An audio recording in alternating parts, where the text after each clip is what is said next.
Rock সঙ্গীতের জগতে অন্যতম কাণ্ডারির স্থান দখল করে আছে British rock band pink Floyd. গত মাস থেকেই আলোচনায় উঠে আসে বিখ্যাত এই ব্যান্ডের গানের স্বত্ব ক্রয় করতে আগ্রহী সনি মিউজিক। প্রয়োজনে $50 কোটি খরচ করতে রাজি আছে কোম্পানিটি। এই আলোচনার 2 সপ্তাহের মধ্যে জানা গেল সনি মিউজিকের কাছেই গানের স্বত্ব বিক্রি করেছে পিঙ্ক ফ্লয়েড। $40 কোটি পিঙ্ক ফ্লয়েডের গানের স্বত্ব বিক্রি হয়েছে বলে নিশ্চিত করেছে চলচ্চিত্র বিষয়ক সাময়িকী ভ্যারাইটি, যা বাংলাদেশি টাকায় প্রায় 4,790 কোটি টাকা। সাম্প্রতিক সময়ের মধ্যে সবচেয়ে বেশি দামে গানের স্বত্ব বিক্রির চুক্তিগুলোর মধ্যে এটি অন্যতম।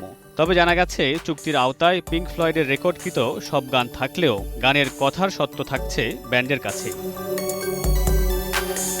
এর আগে 2022 সালে হিপনোসিস ও ওয়ার্নার মিউজিকের মতো প্রতিষ্ঠানগুলো এই ক্যাটালগ কেনার চেষ্টা করেছিল, কিন্তু মতপার্থক্য এবং টাকার অঙ্ক সব মিলিয়ে বিষয়টি সম্ভব হয়নি। 1965 সালে লন্ডনে 4 প্রতিভাবান তরুণের হাত ধরে যাত্রা শুরু হয় পিঙ্ক ফ্লয়েডের। প্রগতিশীল এবং সাইকেডেলিক সঙ্গীতের মাধ্যমেই ব্যান্ডটির সাফল্যের পথে যাত্রা শুরু হয়। মামুনুর রশিদ বনেল, সময় সংবাদ।